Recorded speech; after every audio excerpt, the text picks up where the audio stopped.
Corona के कहर से देश भर में हाहाकार मचा हुआ है। इसी कोरोना काल में एक जज साहब के अनोखे कदम की चर्चा हो रही है। ये है सुभाष सोलंकी। मध्य प्रदेश के खरगोन में लॉकडाउन लगने से पहले जज साहब खुद कार में बैठकर कोरोना की जागरूकता का संदेश निकलने पहुंच गए। हाथों में माइक पकड़कर जज साहब लोगों को कोरोना से जुड़ी जरूरी घोषणा कर रहे हैं। डिस्ट्रिक्ट जज सुभाष सोलंकी जैसे ही कोर्ट के गेट से सड़क पर अनाउंसमेंट करने निकले, लोग देखते ही रह गए। आसपास के हैरान लोग जब जज के इस खास कदम से रूबरू हुए तो उन्होंने ताली बजाकर न सिर्फ जज की तारीफ की बल्कि अपनी खुशी भी जाहिर की, क्योंकि कोरोना के दौर में जागरूक रहना जरूरी है। तो जज साहिब दुकानदारों से अपील करते नजर आए। उन्होंने गुजारिश की कि सभी दुकानदार भाई मास्क का 100% इस्तेमाल करें और उसे सही तरीके से लगाएं। डिस्ट्रिक्ट जज सोलंकी ने ये कहा कि मास्क ऐसे डाला जाए जिससे मुंह के साथ साथ नाक भी पूरी तरह से ढका रहे। ऐसी अनोखी पहल करते नजर आए ये जज शहर के कई इलाकों से घूमते हुए कोर्ट पहुंचे।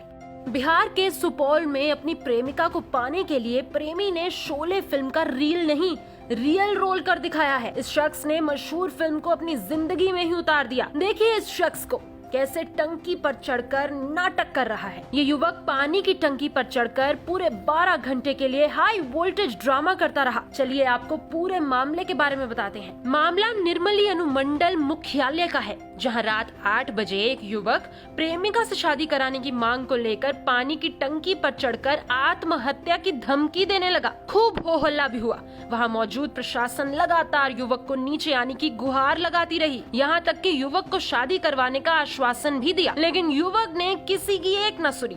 युवक कभी लड़की को सामने लाने तो कभी लड़की के पिता को सामने लाने की जिद पर अड़ा रहा। इस तरह रात से सुबह हो गई। लोगों की भारी भीड़ भी उमड़ी। फायर ब्रिगेड की गाड़ी तक बुलाई गई, मगर युवक नहीं उतरा। प्रेमी युवक प्रशांत कुमार एक लड़की से प्रेम में था। लड़का और लड़की दोनों शादी के लिए राजी थे, लेकिन लड़की के पिता तैयार नहीं थे। थक हार कर प्रशांत ने फिल्म शोले के वीरू की तरह पानी की टंकी पर चढ़कर ये पैंतरा अपनाया। किर्गिस्तान में कई महिलाएं और पुरुष प्रोटेस्ट के लिए सड़कों पर निकले हैं। वजह जानेंगे तो आप भी हैरान रह जाएंगे। यहाँ एक महिला को जबरन शादी करने के लिए किडनैप किया गया था और फिर कुछ दिनों बाद इस महिला की लाश एक गाड़ी में मिली। 27 साल की इजादा को 3 लोग जबरदस्ती अपनी कार में ले जा रहे थे। इनमें से एक शख्स इस महिला से शादी करना चाहता था, इसलिए वो उसे किडनैप कर ले गया। आंकड़ों के मुताबिक किर्गिस्तान में हर 5 में से एक महिला की शादी जबरन किडनैपिंग के बाद ही होती है और इस देश में कई वृद्ध लोग इसे अपनी संस्कृति का हिस्सा मानते रहे हैं। इस महिला की किडनैपिंग का वीडियो सोशल मीडिया पर वायरल हुआ।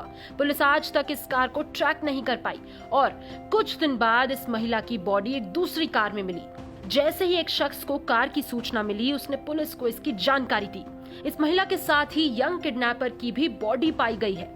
वहीं दूसरे किडनैपर को पुलिस ने गिरफ्तार कर लिया है। इस घटना के बाद से ही इस देश में इस परंपरा को लेकर प्रोटेस्ट तेज होने लगे हैं। यूनाइटेड नेशंस ने भी किर्गिस्तान के हालातों को लेकर चिंता जाहिर की है। न्यूज़ तक ब्यूरो।